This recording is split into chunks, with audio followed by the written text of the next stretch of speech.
امشب در 24 تصمیم احتمالی تهران برای تسریع توسعه سلاح‌های هسته‌ای در پی ضعف در برابر توان نظامی و اطلاعاتی اسرائیل. همزمان کامالا هریس معاون رئیس جمهوری آمریکا گفته باید مطمئن شد ایران نمیتونه به یک قدرت هسته‌ای تبدیل بشه. Iran, which finances and arms Hezbollah to serve Iran's interests at Lebanon's نخست وزیر اسرائیل کشته شدن جانشین حسن نصرالله را تایید کرد. واشنگتن هم میگه حزب الله درخواست آتش بس داده. دیوار بی‌اعتمادی بین آمریکا و اسرائیل بر سر جزئیات حمله به ایران. مشاور امنیت ملی بایدن میگه واشنگتن در صورت بی‌اطلاعی از برنامه اسرائیل شاید فوراً در دفع حملات ایران همراهی نکنه. از استودیوی ایران اینترنشنال این 24 است با فرداد فرهزاد. این یک خبر فوری است.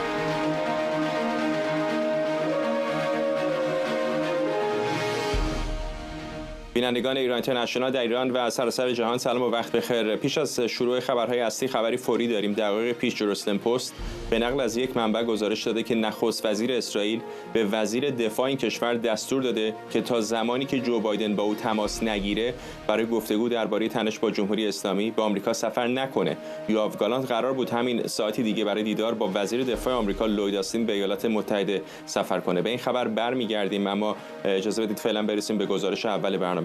کامالا هریس معاون رئیس جمهوری آمریکا گفته جمهوری اسلامی با رفتارهاش نشون داده که بزرگترین دشمن آمریکاست و یکی از اولویت‌های اصلی او در صورت پیروزی در انتخابات اطمینان از اینه که تهران نتونه با توانایی هسته‌ای دست پیدا کنه. در همین حال وال استریت ژورنال میگه در کشاکش افزایش تنش جمهوری اسلامی با اسرائیل تهران شاید برای مقابله بهتر با اسرائیل برنامه هسته‌ایش رو برای ساخت سلاح اتمی تسریع کنه. بنا به این گزارش اسرائیل تونسته با تهدید موشک‌های بالستیک تهران و حزب الله که دو نیروی بازدارنده اصلی ایران به شمار می‌رفتند مقابله کنه و این ضعف ممکنه تهران رو به سمت توسعه سریعتر سلاح هسته‌ای سوق بده. در همین حال ویلیام برنز رئیس سازمان CIA در یک نشست امنیتی در ایالت جورجیا گفته آمریکا شواهدی مبنی بر تصمیم ایران برای ساخت سلاح هسته‌ای نداره. برنز تاکید کرده که در صورت اتخاذ چنین تصمیمی از سوی تهران آمریکا و متحدانش احتمالاً قادر خواهند بود به سرعت اون رو شناسایی کنند. خبرنگارمون از وزارت خارجه آمریکا سمیرا قرایی به ما پیوسته. سمیرا، این نکات مهمی هستش که دارن اشاره میکنه. همین گزارش هم واکنشی که کامالا هریس نشون داده میشه حدس زد که این موشک‌های بالستیکی که از ایران به سمت اسرائیل رفت اگر یکیشون دارای کلاهک هسته‌ای بود چه فاجعه‌ای میتونست به بار بیاره. دقیقاً همینطوره فردا. در این روزها، در این یک هفته از زمانی که حمله موشکی جمهوری اسلامی به اسرائیل انجام شده، بحث حمله به تأسیسات هسته ایران بسیار بالا گرفته. نظرات مختلفه و اینکه از اساس چرا اینقدر راجع به حمله به تأسیسات هسته‌ای صحبت میشه هم از همون ابتدای هم چیز عجیبی نیست. اسرائیل دهه‌هاست که نگران برنامه هسته ایران. از همون سالهای ابتدایی 2000 زمانی که ابعاد پروژه آماد روشن شد، اسرائیل به دنبال این بود که به تأسیسات هسته ایران حمله بکنه. چه در زمان بوش، اختلافاتی که بعدتر بین آقای نتانیاهو و میر داگان رئیس آن زمان موساد بود. آقای داگان معتقد بود که با زدن دانشمندان هسته‌ای، با خرابکاری‌های مثل استاکسنت و اینها میشه برنامه هسته ایران رو کنترل کرد. آقای نتانیاهو اون زمان معتقد بود که باید حمله بشه. به دنبال حمله بود. در دوران اوباما هر چه میتونست انجام داد که برجام عملی نشه و الان به خاطر حمله موشکی جمهوری اسلامی خب اولین چیزی که ذهن تحلیلگرا به سمتش رفته بحث تأسیسات هسته‌ای ایران بوده که از سمت ایالات متحده میدونیم اشتها و میلی برای این مسئله وجود نداره. آقای بایدن خیلی روشن گفته که موافق نیست که به تأسیسات هسته‌ای حمله بشه. اما اینکه در رسانه‌ها داره چه اتفاقی میفته، مقاله‌ها بسیار متعدده در توصیف اینکه آیا اسرائیل میتونه به تنهایی به تأسیسات هسته‌ای ایران حمله بکنه، آیا نمیتونه، آیا جمهوری اسلامی اگر که به تأسیساتش حمله بشه بعد از اون به سراغ بمب هسته‌ای خواهد رفت یا نه. بسیار گفتگوهای مفصلی در این رابطه در جریان هست. روز گذشته نیویورک تایمز یک مقاله رو نوشته بود در این رابطه و اینکه این بمب‌های سنگرشکن اسرائیل آیا به تنهایی میتونند تأسیسات هسته‌ای ایران رو نابود بکنن. ما راجع به یک تأسیسات صحبت نمی‌کنیم. چندین نقطه رو اسرائیل باید مورد هدف قرار بده. اگر بمب‌های سنگرشکن خودش برای نتنز کافی است، آیا فوردو رو رو هم میتونه هدف قرار بده یا نه. امروز هم وال استریت ژورنال مقاله دیگری نوشته. یکی از نکات جالبی که مطرح میکنن این هست که جمهوری اسلامی 5 تن اورانیوم غنی‌سازی شده که از این بین نزدیک به 200 کیلوگرم 60% غنی‌سازی شده است. اینها رو داخل تأسیسات هسته‌ای خودش نگه نمی‌داره، اینها رو در نقاطی نگهداری داره میکنه که در نزدیکیشون کامیون‌ها و وانت‌هایی هست که مجهز هست به اون چه که لازمه برای جابجایی اورانیوم غنی‌سازی شده و اسرائیل اگر حمله بکنه ممکنه که اصلا نتونه این اورانیوم رو از بین ببره. حالا با تبعات شهروندی اون کاری نداریم و وال استریت ژورنال هم بهش اشاره نکرده. به طور خلاصه اون چیزی که الان داره مطرح میشه اینه که یک قمار هست برای نتانیاهو. اگر به تأسیسات هسته ایران حمله بکنه، آیا بعد از اون این حمله هم خودش باز مسئلهش اینه که آیا بتونه نابودش کنه یا بهش آسیب بزنه؟ بعد از اون آیا جمهوری اسلامی از NPT خارج میشه یا نه؟ بعد از اون آیا به سمت بمب هسته‌ای میره یا نه؟ اینها همه سوالاتیه که وجود داره. تحلیلگران به دو نکته ارجاع میدن. میگن که بحث حزب الله یعنی سپر دفاعی جمهوری اسلامی مقابل اسرائیل افتاده و نکته دیگر موشک‌های بالستیک جمهوری اسلامی هست که بعد از حمله هفته گذشته دیدن که اون همه توانایی که راجع بهش صحبت میشد وجود نداره. این دو تا نکته رو تحلیلگرا مبنا قرار میدن و دو تا نتیجه متفاوت میگیرن. یکی میگن که اگر این اتفاق برای جمهوری اسلامی افتاده الان پس میره سراغ بمب هسته‌ای چون اون دوتا رو از دست داده. بسیاری میگن چون اون دوتا رو از دست داده پس اتفاقا کار پرخطر و پر ریسکی نخواهد کرد که بره سمت بمب هسته‌ای که بعد ائتلافی از کشورهای غربی بخوان بر سرش خراب بشن. همین الان صحبت‌های آقای برنز خودت بهش اشاره کردی که اگر جمهوری اسلامی به اون سمت بره ایالات متحده میتونه اون رو کنترل بکنه و حتما تصمیم خواهند گرفت که بمب هسته‌ای که جمهوری اسلامی خواهد ساخت رو از بین ببرن. این بحث‌ها الان فرداد اینجا بسیار زیاده، بحث تأسیسات هسته‌ای، اما تحلیلگرایی هم هستن که معتقدن جمهوری اسلامی از موشک برای حمله به اسرائیل استفاده کرده و اسرائیل هم صنایع موشک‌های بالستیک ایران رو هدف قرار خواهد داد، مثل پایگاه مدرس، مثل پایگاه خجیر، مثل پایگاه خرم‌آباد. اینها همه جایی هستند که اسرائیل حداقل از اواسط دهه 90 یا اوایل دهه 90 درشون یک عملیات‌های انجام داده که البته همگی منتسب هستند به اسرائیل. ممنونم از تو. همکارم سمیرا قرایی در وزارت خارجه آمریکا. فرشته پزشک، کارشناس روابط بین‌الملل از واشنگتن دی سی و شهرام خلدی، پژوهشگر تاریخ خاورمیانه و روابط بین‌الملل از آنتاریو به ما پیوستن. خانم پزشک، وقتی جمهوری اسلامی شرایط فعلی رو می‌بینه و اینکه از نظر اطلاعاتی و عملیاتی چه ضرباتی از اسرائیل خورده، علیرغم این پرتاب موشک‌هایی که به سمت این کشور انجام داده، چرا نباید الان به سراغ سلاح هسته‌ای بره برای یک اطمینان از مقاومت در مقابل یک تهدید بین‌المللی خارجی و دو برای پروژه‌ای که رهبر جمهوری اسلامی توصیف کرده و اون نابودی اسرائیل؟ فکر می‌کنم به دو دلیل حتی اگر بخوان احتمالاً نمیتونن که این خواسته رو عملی بکنن. یکی مثلا اینه که از نظر نفوذ اطلاعاتی میدونیم که توی سالهای گذشته به تکرار و مکرراً ما دیدیم که نفوذ اطلاعاتی غرب و اسرائیل چقدر عمیق بوده در دستگاه‌های مختلف نظامی و اطلاعاتی جمهوری اسلامی. برای اینکه بتونن یه همچین کاری بکنن قاعدتاً باید بتونن یه میزانی از اون محدودیت‌ها رو حفظ بکنن، یه میزانی از نگهداری و رازداری داشته باشن که به نظر میاد تا حد زیادی مختل شده این سیستم. بحث دوم مسئله تواناییه. ساختن سلاح به این راحتی ها نیست که شما امروز تصمیم بگیرین فردا بتونین سلاح رو بسازین. فقط بحث سوخت هسته‌ای نیست اونجوری که کارشناسان این حوزه صحبت میکنن، پیچیده تر از این حرفا هست و برای اینکه شما بتونین یک دستگاهی داشته باشین، در واقع یک موشکی داشته باشین که این سلاح رو سوار بکنین و به جایی برسونین، این یه چرخه متعدد تکنیکی رو باید بگذرونه که حداقل در هفته‌های گذشته ما دیدیم که پیجرهای حزب الله اگر که یه نمونه باشه، احتمال اینکه این چرخه از طریق چه ایالات متحده چه اسرائیل مورد نفوذ قرار بگیره و در عمل انجام نشه زیاده. اگه خاطرتون باشه در زمان آقای ترامپ یه سری از موشک‌های کره شمالی این اتفاق براشون افتاد که تا میرفتن لانچ بشن موشک میافتاد و آقای ترامپ هم به این اشاره کرده بود که نگاه بکنین این موشک‌ها هی از کار میفته. ممکنه که بعداً مرتفع بشه و اینها رو بتونن به مرور زمان حل بکنن، ولی اینکه همه این موارد رو بتونن در آن واحد حل بکنن تا یک سلاح کاربردی داشته باشن، این نیازمند هم توانایی اقتصادی، هم توانایی اطلاعاتی، هم توانایی علمیه که به نظر میاد اینها رو در آن واحد نداشته در طول سالها جمهوری اسلامی.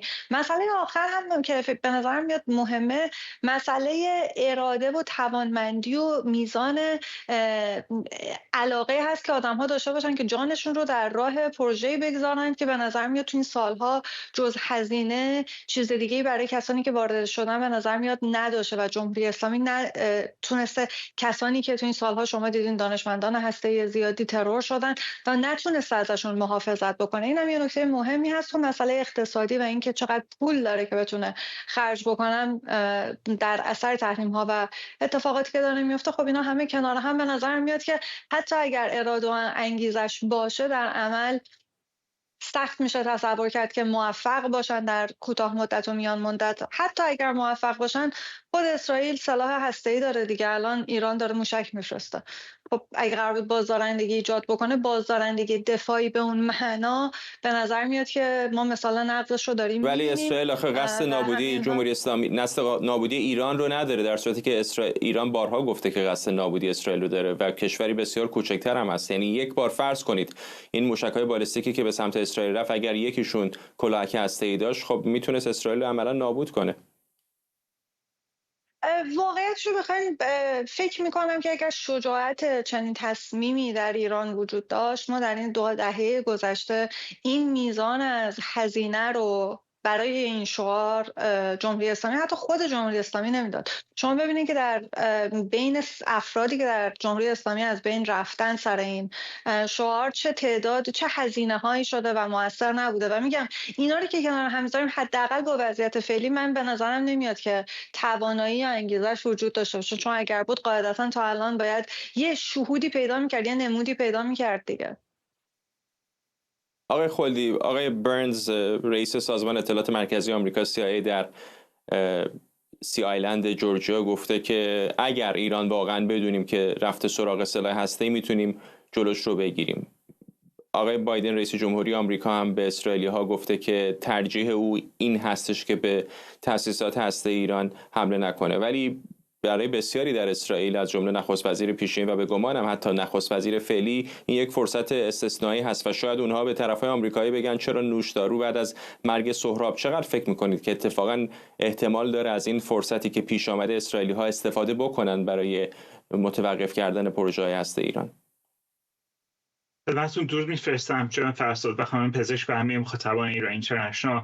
خب ببینید، مشکلی که ما داریم این هست که روبنای تحلیلی رفتار ایران یا جمهوری اسلامی به یک سری مستنداتی از نظر مستندات زیربنایی وابسته است که ما هیچ کدومشون در موردش مطمئن نیستیم و تمام اون چه که روبنای تحلیلی هست بر اساس گرایشی که هر یک از تحلیلگران دارند، اون مستندات و در واقع قرائن رو، من نامش رو قرائن میگذارم، تحلیل میکنن. مثل همین صحبتی که آقای بیل برنز کردن. ما تا چه اندازه میتونیم اطمینان داشته باشیم که اطلاعاتی که CIA داره واقعا مستنده، در حالی که ممکنه اطلاعاتی که اسرائیلی ها داشته باشند بسیار مستندتر باشه. اونچه که اتفاق افتاده این هستش که در 20 سال گذشته به نظر میرسه که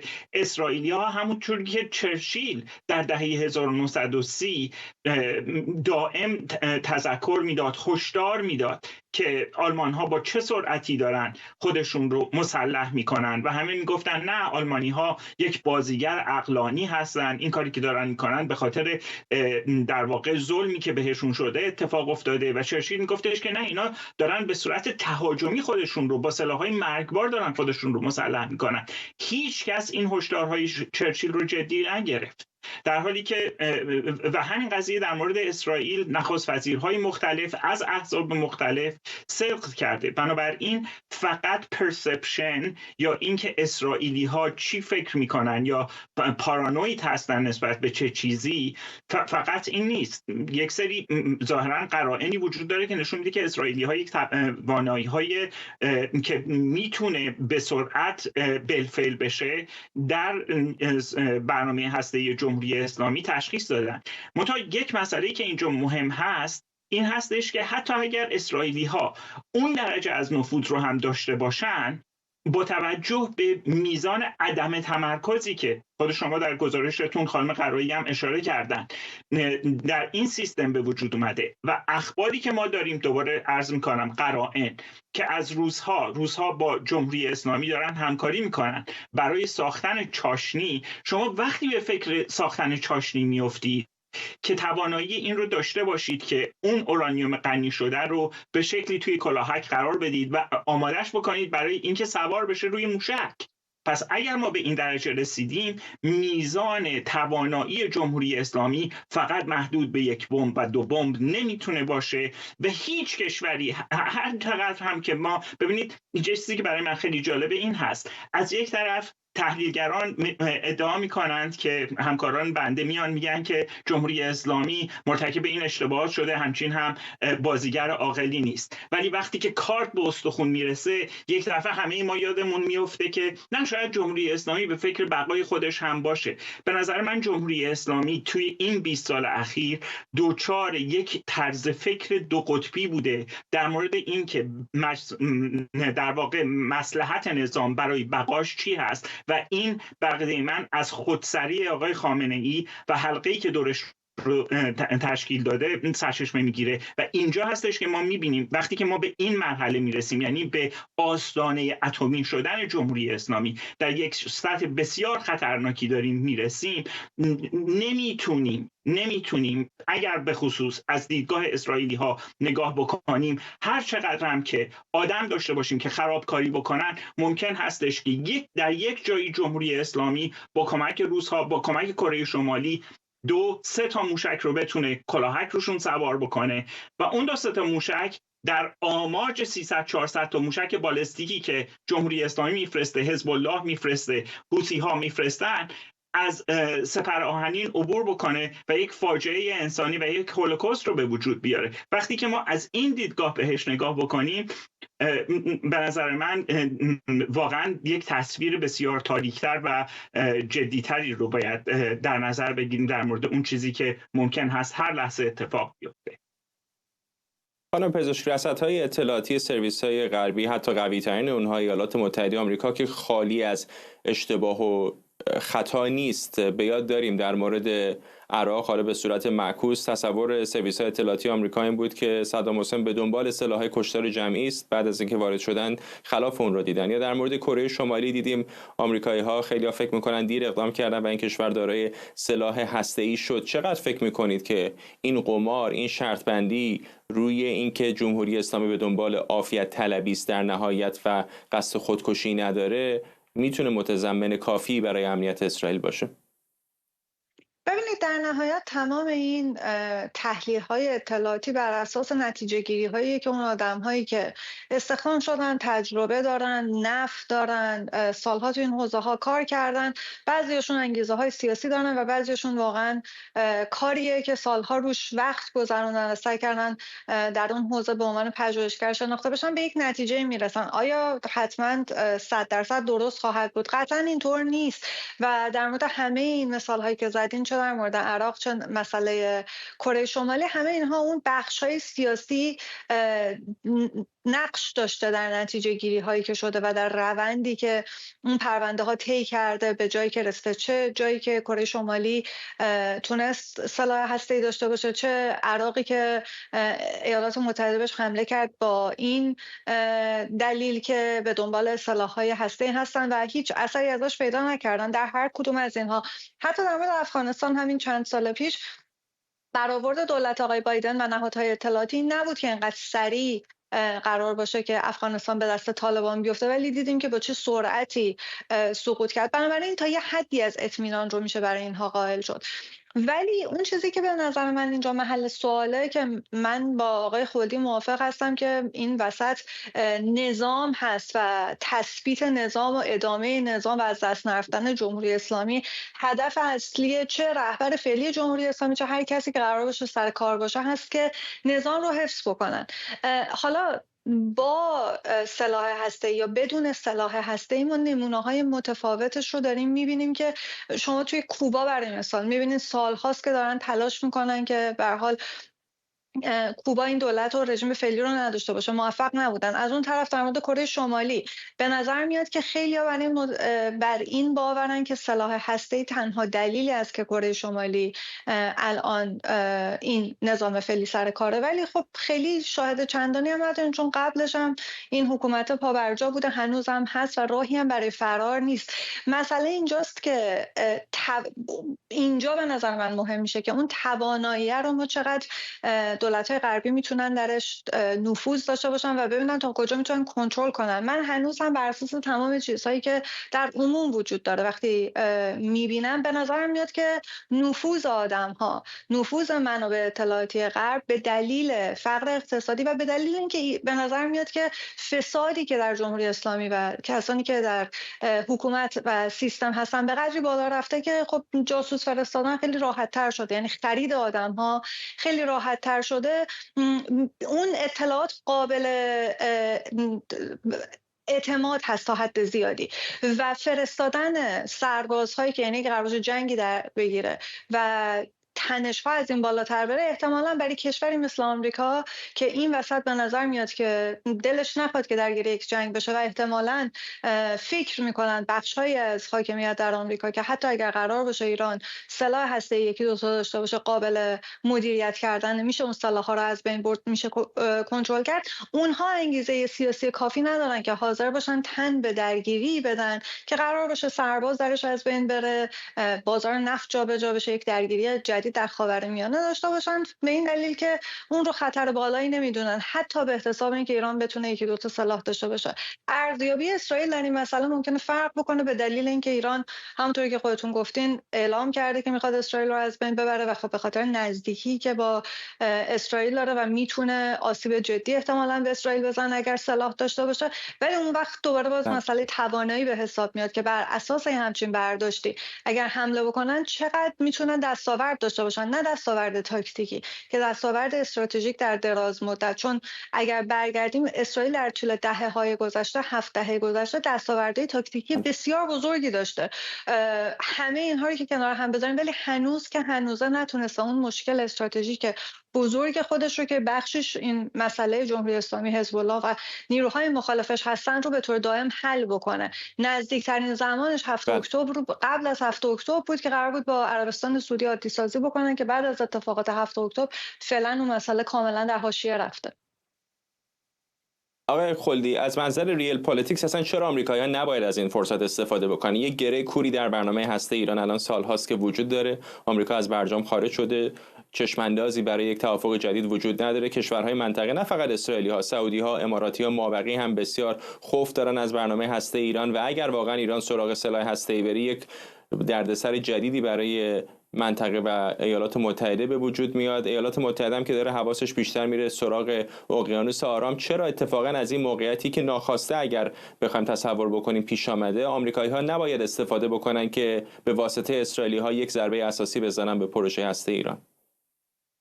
قربان 9 ماه پیش در برنامه چشم انداز در حضور جناب شهید ثالث من این موضوع رو مطرح کردم که اگر در اون موقع دولت آقای بایدن اقدامی قاطع در مورد برنامه هسته ایران نکنه، ممکنه در مورد انتخابات مسئله ساز بشه. جناب شهید ثالث با لبخند برخورد کردن با این چیزی که من گفتم و البته بهشون حق میدادم من که اون موقع این کارو بکنم و من متاسف هستم که در این مورد اون چه که من عرض کردم ظاهرا خیلی دور نبوده از واقعیت. موضوعی که هست این هست که برای حتی کشوری که در صدد بازدارندگی است. اگر شما آثار رابرت مکنامارا رو در مورد MAD Mutually Assured Destruction یا همون اطمینان نابودی هر دو طرف به طور کامل بخونید، میبینید که بازدارندگی هسته‌ای یک تیغ دولبه است. بنابراین موضوعی که وجود داره اینه که وقتی که ما وارد دنیای جلوگیری از عدم توسعه سلاح‌های هسته‌ای شدیم، هم اتحاد جماهیر شوروی وقت و هم ایالات متحده آمریکا این رو در نظر گرفتن که شاید یک جاهایی باید با هم متحد بشن و اقدام نظامی بکنن علیه کشورهایی که میخوان خارج از اصول به سلاح‌های اتمی مسلح بشن. در مورد کره شمالی این رو فراموش نفرمایید. در همون موقع به آقای کلینتون گفته شد که چون کره شمالی میبینه که روسیه ضعیفه، جنگ سرد به نفع ایالات متحده به پایان رسیده و چین هم به فکر روابط اقتصادیش با امریکاست، اون پشتیبانی رو نداره و بنابراین ناچاره که به بازدارندگی اتمی دست پیدا بکنه. آقای کلینتون جدی نگرفتن این موضوع رو. همین موضوع در مورد آقای بایدن جاریه و اون چیزی که شما در دو سگمنت قبلی فرمودید، نوشدارو بعد از مرگ سهراب داره به نوعی میشه، برای اینکه آقای بایدن میخوان به هر قیمتی که شده هیچ رویارویی مستقیمی اتفاق نیفته تا 5 نوامبر و برای اینکه اون روز 5 نوامبر اون امریکایی که میره پشت پمپ بنزین بزنه نگاه میکنه به اینکه داره چقدر پول خرج میشه و این ممکنه تاثیر بگذاره روی اینکه به هریس رای خواهد داد یا به ترامپ رای خواهد داد. ولی به نظر من چه آقای ترامپ رئیس جمهور بشن چه خانم هریس رئیس جمهور بشن در 5 نوامبر، اگر این وضعیت تشدید پیدا بکنه، آقای بایدن بعد از 5 نوامبر ناچار خواهد شد که یک اقدام قاطع در این مورد انجام بده و به نظر من کم نیستند کسانی که معتقد هستند این موضوع با توجه به گفتگوی خانم هریس در مصاحبه 60 دقیقه داشتن در CBS که ایران بزرگترین خطر هست الان برای ایالات متحده آمریکا، به نظر میرسه که این طرز فکر وجود داره که شاید ما ناچار بشیم قبل از 5 نوامبر با وضعیتی کاملا غیر منتظره در مورد مسلح شدن اتمی ایران برخورد بکنیم. روزها هفته‌های خیلی حساسی پیش رو است. ممنونم از هر دو شما. فرشته پزشک کارشناس روابط بین‌الملل از واشنگتن و شهرام خلدی پژوهشگر تاریخ خاورمیانه از آنتاریو. وزارت خارجه آمریکا میگه حزب الله درخواست آتش‌بس داده و در همین حال نخست وزیر اسرائیل ساعتی پیش کشته شدن جانشین حسن نصرالله رو تایید کرده. همزمان اسرائیل میگه برای تشدید حملات علیه حزب الله میخواد نیروهای زمینی بیشتری به لبنان بفرسته. تانک‌ها، توپ‌ها و خودروهای زرهی ارتش اسرائیل در حال آماده شدن برای عملیات در جنوب غربی لبنانند و به گفته مقامات این کشور در یک هفته 200 عضو حزب الله در جنوب لبنان کشته شدند. بنیامین نتانیاهو در پیامی ویدئویی از مردم لبنان خواسته کشورشون رو از دست حزب الله آزاد کنند. دقایق پیش وزارت دفاع آمریکا اعلام کرد دولت اسرائیل به پنتاگون اطلاع داده که سفر یوآف گالانت وزیر دفاع اسرائیل به واشنگتن به تعویق افتاده. این در حالیه که 4 مقام آمریکایی در گفتگو با آکسیوس تایید کردند در هفته‌های اخیر دولت بایدن به طور فزاینده‌ای به اطلاعاتی که دولت اسرائیل در مورد برنامه‌های نظامی و دیپلماتیکش در جنگ میگه بی‌اعتماد شده. این گزارش میگه دلیل این بی‌اعتمادی غافلگیری دولت بایدن از عملیات‌های اخیر اسرائیل بوده که در برخی موارد کاخ سفید از قبل با خبر نشده یا خیلی دیر مطلع شده. آرش علایی خبرنگار ما از کنگره آمریکا با ماست. آرش، تحول مهمی است این خبر فوری که سفر وزیر دفاع اسرائیل به واشنگتن به تعویق افتاده. نشان دهنده عمیق‌تر شدن شکاف‌ها بین واشنگتن و تل‌آویو هست. حداقل در طول این یک هفته اخیر این چندمین گزارشی است، گزارش اکسیوس که راجع به اختلافات بین کاخ سفید و بین اسرائیلی ها خبر میدهد از بعضی از مکالماتی که بین اعضای کمیته های مثل امنیت ملی آمریکا، بعضی از اون پست هایی که در کابینه اسرائیل در واقع یک سری پست هایی هستند که در همون لول قرار دارن، در همون سطح قرار دارن، واضح است که این اخبار داره درز میکنه از خود کاخ سفید یا از طرف داخل کابینه اسرائیل، چون خبرنگاران به این مکالمه ها دسترسی ندارن. مثلا دعوای لفظی که به نظر میاد بین جنگ سالیوان در گرفته است، مشاور ارشد امنیت ملی بایدن و ران درمر، در مورد اینکه چگونه باید مرحله بعدی آتش بس اون موقع در موقعی بوده هفته پیش که صحبت آتش بس بوده است در لبنان و اینکه چگونه بخوان این رو پیگیری کنن. اسرائیلی علاقه‌ای ندارن به پیگیری کردن مسئله آتش بس واضحاً و اکسیوس گزارش می‌دهد که به نظر میاد در طول چند وقت اخیر اسرائیلی‌ها همینجور دولت بایدن رو در واقع بازی دادند. در یک سری از مسائل ممکن است در جلسه‌های گفتگوهای تلفنی با هم دیگه صحبت‌هایی کرده باشند، حتی توافق شفاهی هم صورت گرفته است، بعداً به هم ریخته. اسرائیلی‌ها میگویند سوء تفاهم بوده است. به اکسیوس این گونه گفتن سوء تفاهم بوده است. بعضی از این داستان‌ها رو در همون جلسات هم مشخص نبوده که اسرائیلی‌ها می‌خواهند چه بکنن، اما چرا واقعاً باید آقای نتانیاهو بخواد هر گونه حرف شنوی داشته باشد از دولت بایدن و هریس؟ همین سوال رو خبرنگار شبکه CBS در مصاحبه 60 Minutes از خانم کامالا هریس پرسید که آیا واقعاً هیچ گونه نشانه ای از اینکه آقای نتانیاهو یک متحد استراتژیک دولت آمریکاست وجود دارد. ایشون از زیرش در رفت گفت باید پاسخ در واقع سوال اصلی این است که آیا امریکا و اسرائیل اتحادشون استراتژیک است یا خیر. ما الان خیلی از تحلیلگران مخصوصا در حزب جمهوری خواه، حتی برخی از سناتورها اینو بلند میگویند که اصلا آقای نتانیاهو نباید به حرف کاخ سفید گوش کنند. خطر در بغل گوش اسرائیل است. اگر جمهوری اسلامی بخواهد تلاشی بکند برای اینکه به مردم اسرائیل ضربه بزند، اون دولت اسرائیل است که در نهایت جوابش خواهد داد، نه آقای جک سالیوان، نه کاخ سفید، مخصوصا در شرایطی که الان هست. و همینجور که شما گفتید اینکه الان حدوداً یک ساعت پیش مطبوعات خبر میدهند که سفر یوآف گالانت به تعویق افتاده است. برخی‌ها میگویند آقای نتانیاهو بهش گفته تا وقتی جو بایدن حاضر نشه مستقیم با تو صحبت کنه حق نداری بروی به واشنگتن. نشان دهنده این است که آقای نتانیاهو احساس نمی کند که دلیلی وجود دارد برای اینکه بخواد خیلی از این نقشه ها رو با کاخ سفید در میان بگذارد، به خصوص اون نقشه هایی که مربوط می شود به حمله مستقیم به جمهوری اسلامی. بهتر از کارتا رو نزدیک به سینه خودش نگه دارد و از مردم خودش دفاع بکند، به جای که بخواد نگران این باشد که کاخ سفید بهش چی فکر می کند.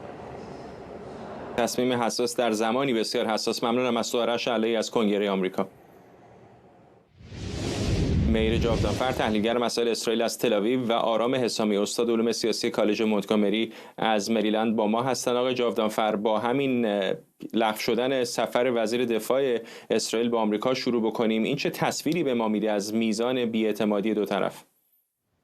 اولا نشون میده که چقدر بی‌اعتمادی وجود داره بین آقای نتانیاهو و وزیر دفاع اسرائیل، چون این دو واقعا روابط بسیار دشواری داشتن در چند سال، به خصوص از اول جنگ، و الان به نظر میاد که تنش بین اونها داره افزایش پیدا میکنه. و بله، و از یه طرف دیگه هم واقعا نشون میده که اختلافات اساسی وجود داره بین آقای نتانیاهو و دولت آقای بایدن. اولا آقای نتانیاهو میخواد از این فرصت استفاده بکنه که آقای بایدن رو مجبور بکنه که باش حرف بزنه، چون 50 روز است که آقای بایدن با آقای نتانیاهو حرف نزده. و الان آقای عجیب نیست آقای جاودانفر در شرایطی که در آستانه حمله احتمالی اسرائیل هستیم به ایران، اینکه رهبران دو کشور با هم صحبت نکنن خیلی غریبه، نه؟ به نظر بله بسیار مهمه، چون این تصمیم اسرائیل واقعا میتونه تاثیرگذار باشه روی امنیت نیروهای آمریکا در این منطقه. و آقای نتانیاهو، و برای همین آقای نتانیاهو پیش شرطی رو به وجود آورده که بر اساس اون اول باید آقای بایدن با آقای نتانیاهو حرف بزنه، بعد آقای نتانیاهو اجازه میده که وزیر دفاع اسرائیل بره به واشنگتن. و در این حال یک پیش شرط دیگه این هستش که کابینه اسرائیل بایستی حمله به ایران رو تایید بکنه. پس واقعا اینجا دو تا مشکل وجود داره، یکی بین آقای نخست وزیر اسرائیل و وزیر دفاع، و یکی دیگه بین نخست وزیر اسرائیل و رئیس جمهور آمریکا. و در این حال ما نزدیک هستیم به یک جنگ که گفت محدود ولی شدید بین ایران و اسرائیل. آقای حسامی، در یک شرایط متشنج این چنینی که دو رهبر با هم حرف نمیزنند و الان در یک اقدام کم سابقه اگر نگیم بی سابقه در دقیقه 90 آقای نتانیاهو وزیر دفاعش رو از رفتن به آمریکا منع کرده، چقدر میشه روی همکاری ایالات متحده آمریکا و اسرائیل در یک پروژه بزرگ خاورمیانه در مقابله با ایران الان حساب بکنن؟ بله، من فکر میکنم کسی شک نداره که آمریکا بزرگترین متحد نظامی و استراتژیک اسرائیل هست. بحث مسئله دولت هاست و بی‌اعتمادی که ازش صحبت کردید. این مسئله تازگی هم نداره، اما یه مفهومی از توی سیاست آمریکا به عنوان lame duck presidency or lame duck. ترجمه به اصطلاح عادیش این است که اردک لنگ، ولی ترجمه درست متنیش این است که کبریت بی خطر، به اعتباری که اون سیاستمداری که دیگه داره آفیسش رو ترک میکنه، پستش و مقامش رو ترک میکنه و قدرتی نداره، قدرت اون مدتی هم که تو آفیستون چند ماه آخر رو از دست میده.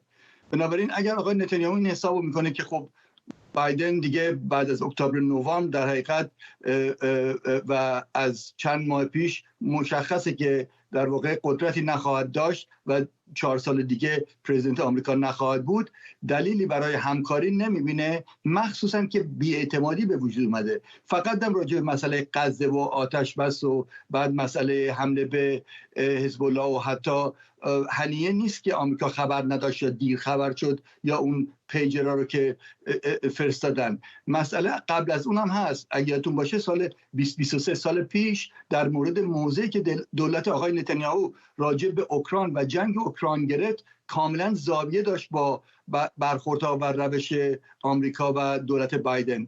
بنابراین این بی‌اعتمادی وجود داره. خب اینا در سطح وزارت امور خارجه و وزارت دفاع صحبت میکنن، از نظر امنیتی با هم معامله و در حقیقت داد و ستد میکنن یا در حقیقت به هم اطلاعات میدن. این که صحبت نمیکنن به نظر من دلیل بی‌اعتمادی است که به وجود اومده و آمریکا در مقابل عمل انجام شده ممکنه قرار بگیره. هم در خاورمیانه یکی از گله‌های آقای آستین است که ما لااقل برای محافظت از به اصطلاح موضع‌های خودمون و اتباع آمریکایی و قشون خودمون بایستی میدونستیم چه اتفاقی داره میفته و این گله به نظر من لجیتیمه. آقای نتانیاهو هم داره حساب میکنه که 7 اکتبر مثل 11 سپتامبر شماست، ما هر کاری دلمون خواست میکنیم، چون این خطر محتمل نیست، خطر واقعیه. ولی خب این در واقع داره حساب میکنه که مردم آمریکا و مخصوصا سیاست آمریکا هیچ موقع پشتشو به اسرائیل نمیکنه، ولی ممکنه آقای بایدن که دیگه آفتاب لب بومه زیاد مهم نباشه.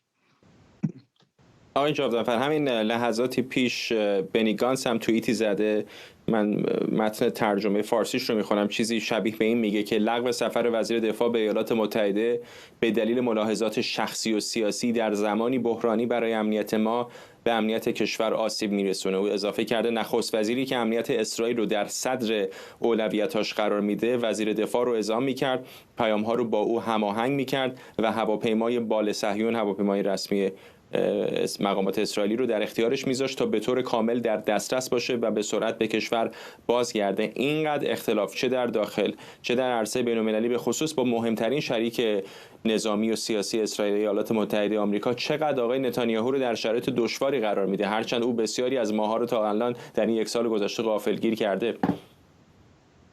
ببینید این خطری نیستش که باعث بشه که دولت آقای نتانیاهو سقوط بکنه. دولت آقای نتانیاهو 64 تا کرسی داره در کنست اسرائیل و خیلی هم جاش محکمه و تازه آقای گیدون سار که اونم یک حزبی داره با 4 تا کرسی که الان 68 کرسی از سر 20 تا آقای نتانیاهو، الان ایشون نگرانی براش وجود نداره، هر کاری تقریبا دلش بخواد میتونه بکنه و اینو متاسفانه دارم به شما میگم. واسه چی میپرسن از ما؟ میگم واسه تو چی واسه تو از من فامیلم خودم میپرسن تو واسه چی میری تظاهرات میکنی علیه آقای نتانیاهو؟ خب این یکی از دلایل دیگه. کسی نمیگه که آقای نتانیاهو کار خوب کرده کار بدم کرده، ولی وقتی که ما میبینیم که برای اولین بار در تاریخ اسرائیل نخست وزیری وجود داره که مصلحتش سیاسی خودش رو براش مهمتر است تا مصلحت ملی و امنیت ملی، خب معلومه ما در اصلا یک شوکه برای ما. فقط این مسئله نیستش دوستان، به نظر میاد که آقای نتانیاهو آقای جاودانفر الان گزارش‌ها حرف از اینه که یکی از دلایل انتقادش و نذاشتن اینکه وزیر دفاعش به آمریکا بره اینه که جو بایدن با او مستقیما صحبت نمی‌کنه. همین که طرف آمریکایی با او حرف نزده در این شرایط بسیار حساس که برنامه هسته ایران در میانه هست و احتمال یک جنگ بسیار بزرگ در منطقه، عجیب نیست؟ بابا آقای بایدن یکی از بزرگترین صهیونیستاست، یکی از بزرگترین دوستان ماه. تو هفته اول که بعد از حمله 7 اکتبر که حقیقاً بر اساس گزارش‌های مطبوعات اسرائیل آقای نتانیاهو 3-4 روز اول اصلا گیج بود از بس که تو شوک بوده، آقای بایدن اومد کنار ما وایساد و ناو هواپیمابر فرستاد برای حفاظت از اسرائیل و حمایت از اسرائیل. اینکه آقای بایدن با آقای نتانیاهو حرف میزنه خب واقعا نشون میده که آقای نتانیاهو تا چقدر ایشون رو واقعا ببخشید کفرشو در آورده. کسی نمیگه اسرائیل درخواست موجه نداره. ما عروسک آمریکا نیستیم. 3 میلیارد دلار به ما میدن که نمیتونن به ما بگن که حالا به هر ساز ما برقصید. اینجوری نیست. ولی رفتار آقای نتانیاهو با آقای بایدن تا الان واقعا به جا نبوده و با آمریکایی‌ها به جا نبوده به عنوان یک حامی. میشه من چیزی اضافه کنم؟ آقای بفرمایید. کاملا. ببینید مسئله توقع، سطح توقع و اگر شما استراتژیک پارتنر هستید، همونجور که گفتم ما یه اصطلاحی داریم دستمون رو تو پوست گردو بذاریم. یعنی شما در مقابل عمل انجام شده، شما ببینید از موقعی که 1 سال شد بعد از حمله حماس به اسرائیل و در طول این مدت شما تلاش‌های وزارت امور خارجه رو برای که اینو محدود کنن و کنترل بشه. الان هم بحث این است که آیا شما با استراتژیک. ولی آقای حسام ببخشید حرفتون رو قطع میکنم. اگر آقای نتانیاهو میخواست به حرف دولت آمریکا گوش بده، الان احتمالاً فقط شمال غزه رو بمباران کرده بودن، همچنان راکت پرانی‌های حماس ادامه داشت، حسن نصرالله همچنان دستور میداد به سربازانش در جنوب لبنان، جمهوری اسلامی همچنان بلندپروازیاش رو داشت. فکر نمی‌کنید یک مقداری از این بی‌محابایی که آقای نتانیاهو از خودش نشان داده باعث شده که اتفاقاً روی زمین دستاوردهایی داشته باشه؟ من فکر میکنم از مسائل داخل اسرائیل کمتر خبر داشته باشم، ولی ببینید تو خود اسرائیل هم این بحث هست که آیا این عملیات اسرائیل رو محافظت و ایمنی بیشتری برای اسرائیل در بلند مدت ایجاد میکنه یا نه. شما راه حل سیاسی ارائه ندادید. یه موقع شما هدفتون یکیه. من فکر نمی کنم هدف آمریکا یا اسرائیل در مورد شکست حماس یا تروریست فرق کنه، ولی متد و روشی که استفاده میکنید مسئله است و بعد با شریکای استراتژیک خودتون چجوری رفتار میکنید. این بحثه. آقای جاودان فردیدم مخالفت کردید به اون حرف من، بفرمایید. ببینید آقای بایدن از اول از ما حمایت کرد که حمله کردیم به حماس. تمام این اسلحه ها رو بیشتر اکثریت تقریبا 99% اسلحه که خواستیم رو به ما داد. بگیم 95%. بعضی از بمب‌های سنگین رو نداد. آقای بایدن جلوی ما رو نگرفت که به لبنان حمله بکنه. قبول دارم که شکی نیست ایالات متحده مهمترین حامی اسرائیل. سوال من این بودش که آیا فکر نمی‌کنید این جدیتی که آقای نتانیاهو اگر بخوایم از این واژه استفاده کنیم از خودش نشون داده باعث دستاوردها رو زمین شده؟ یعنی واقعا فکر میکنید اگر به حرف آمریکایی‌ها گوش میدادن، همون اول آتش بس میکردن، شرایط امروز همچنان مثل قبل بود؟ یعنی حماس همین قدرتی رو که الان از دست داده بود، یا حزب الله رهبرانش همین شرایطی رو داشتن که الان دارن؟ آقای بایدن ببینید آقای بایدن کسی هستش که به ما بر اساس گزارش آقای، شاید شما در مورد حماس فرضیه شما درست باشه آقای فرزاد، ولی در اسرائیل گزارش‌های وجود داره که البته تایید نشده، پس این رو بگم که میگن که بعد از آزادی اولین گروه اسرای ما یک فرصتی وجود داشت برای رسیدن به یک توافق جدید و این آقای نتانیاهو بود که اجازه نداد، به خاطر اینکه میدونه که اگه توافق بکنه با حماس همپیمانانش از دولتش خارج میشن و این باعث سقوط دولتش میشه. پس اگه این باشه، اگه این حقیقت باشه، بس حالا بعد منتظر باشیم برای کمیسیون حقیقتیابی بعد از جنگ. ولی اگر اینجور باشه واقعا به نظر میاد که نشون خواهد داد که آقای بایدن حقیقت رو گفته. یه نقطه دیگه اگه اجازه بدید من اضافه بکنم. ببینید در اسرائیل مردم سکولار، مردمی که غیر ارتدوکس هستن الان تا 9 ماه دارن میرن ارتش. آخر این ماه آقای نتانیاهو شاید یه قانونی رو تصویب بکنه که به تمام یهودیان ارتدوکس معافی بده وسط جنگ. پس خواهش میکنم کسانی که میگن ایشون مصلحت سیاسی براش مهم نیست، خواهش میکنم ببینن اگه ایشون این کارو کرد که داره چیکار میکنه با کشور ما. ممنونم از سردار شامهیر جاودانفر، تحلیلگر مسائل اسرائیل از تل‌آویو، و آرام اسلامی، استاد علوم سیاسی کالج مونتگومری از مریلند. و ممنونم از شما که بیننده برنامه 24 امشب بودید.